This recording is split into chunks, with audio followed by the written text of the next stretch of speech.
English is such an important subject, and you have so many lessons of English a week. So you have 4 lessons of English a week. Year 7 and 8 pupils have one designated literacy lesson per week that are to really promote their literacy levels, not just within English, but across all subjects. So in Year 7 English, you get a chance to be really creative. In my opinion, I think it's probably the year that you get to be the most creative. The main skills we try and cover are reading, writing, speaking and listening. We learn how to write stories, we learn poetry. We learn to read outside of our comfort zone as well. We do lots of independent reading, we do lots of group work, we do drama exercises. We learn how to put forward our ideas in an argument. We learn how to persuade people in our arguments. And we really use all of the skills, all of the bases that the children have taken from primary school and build on them to help them become like the best readers and the best writers. It really is the most fun to sort of start seeing them become more independent in what they're doing, like to give them little bits to show them the right way to go and then watch them sort of flourish. My favourite lesson to teach in Year 7 is actually one that I've done today. We've been reading an extract from Murder Most Unladylike. Today we were trying to be really specific and think about facial features and using unusual adjectives to create a character so we can really imagine them clearly. Year 7 English, the best thing that we teach is discussions. I think it's really lovely to see pupils engaging in debate, looking at topical issues that really interest them, and then to be able to argue, share their ideas and communicate their ideas and their opinions effectively. I am a bit of a sucker for a bit of Harry Potter, so I absolutely adore teaching that.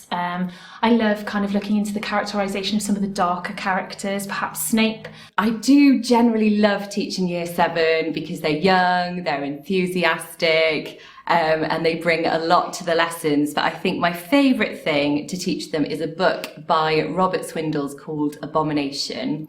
Some of them are kind of trying to read it under the desk when they think you're not watching. They try and sneak a copy home.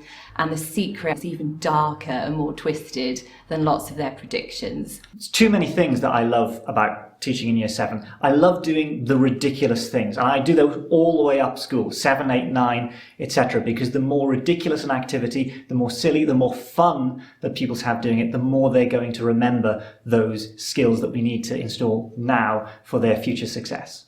So we have our speeches in class, we have our plays, we have mock courtroom dramas about the characters from novels. We did a Shakespeare theatre thing where we had little figures on lollipop sticks and we moved them around and acted out the scene from Midsummer's Night Dream, which helped quite a lot in understanding the lines. We do potions lessons where they learn about imperatives.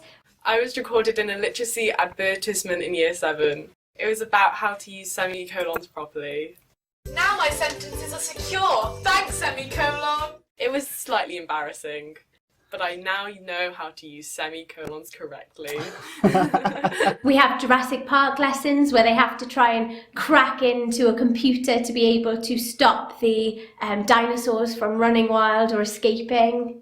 We play board games that are all about learning the characters and themes involved in certain novels. The Memory board game, I loved that. Yeah, I loved it as well. I genuinely thought about it in our exam. When an activity is funny, it becomes a key memory and it really helps me learn. And it's also just a lot more fun and interesting to learn in class. It gives you a new enthusiasm to it. We certainly use technology in English where we can. We also have, thankfully, 2 trolleys full of computers that we use in lessons. So whenever there's an opportunity to use the laptops, whether that's to edit pieces of work or to research. We build these custom interactive quizzes that allow children to go inside books and learn their literacy skills from that. We had to do this really good oral task, which was making a podcast. But I think it helped me understand how to make a podcast and how to talk in front of an audience in general. Hello, and welcome back to another podcast here from Stanwell Radio. We've become very good at using the Google Classroom. When we had the period of school closures, we embraced it. The first week that we were sent home, we were recording our own lessons inside our living rooms. So I was recording things on space, poetry, and recording videos all about literacy skills He dressed as Sherlock Holmes. Cosplay. Yes, cosplay. Probably the best Sherlock Holmes I've seen. We are very fortunate in that we do have a really good library that's packed with a range of books, lots of different genres. It's like a TARDIS. It looks quite small when you walk past in the corridor, but once you step inside, it's an amazing space, and much, much bigger than we think. 5,000 books in one format or another. It's just really nice for people just to kind of peruse around and choose a book that they feel like reading. They can take it home for 2 weeks, they can read it in class.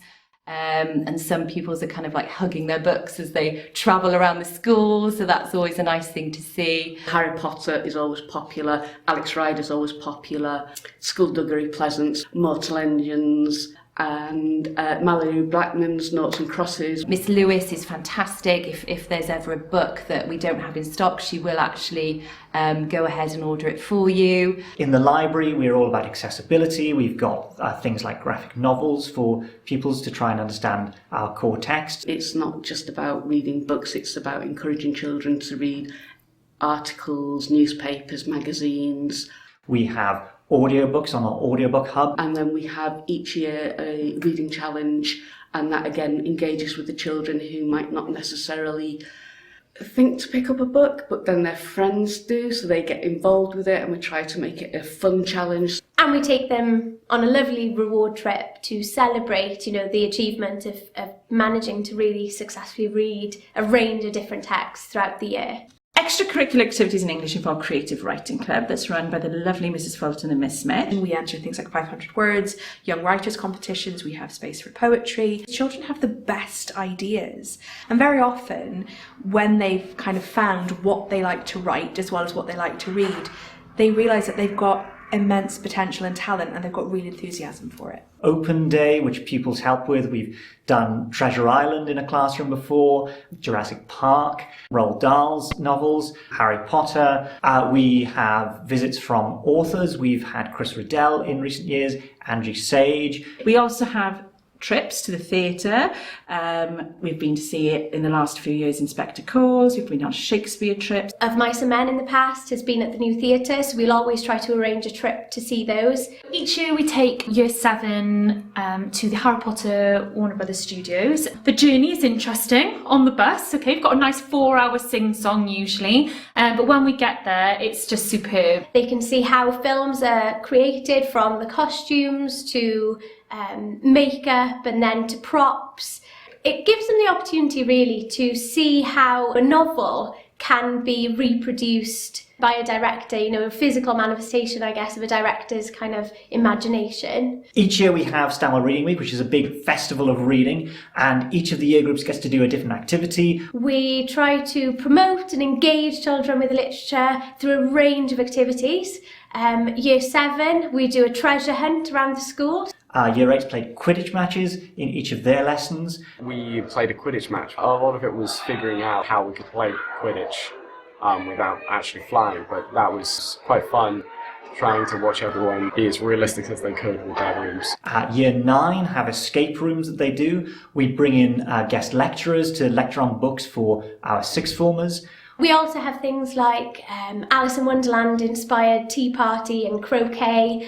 Mr. Robinson in our catering team ensure that there's a menu inspired by different books. We have a big purple double-decker bus that comes, which is basically a mobile library. Nice opportunity to see current books, and it's very fun to obviously be on a big purple double-decker bus.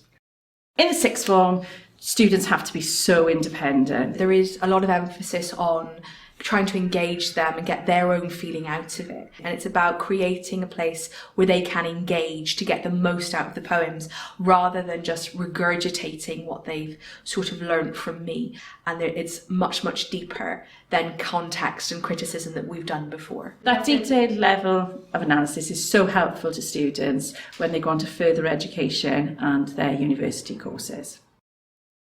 We hope that you've enjoyed having this look around the English department.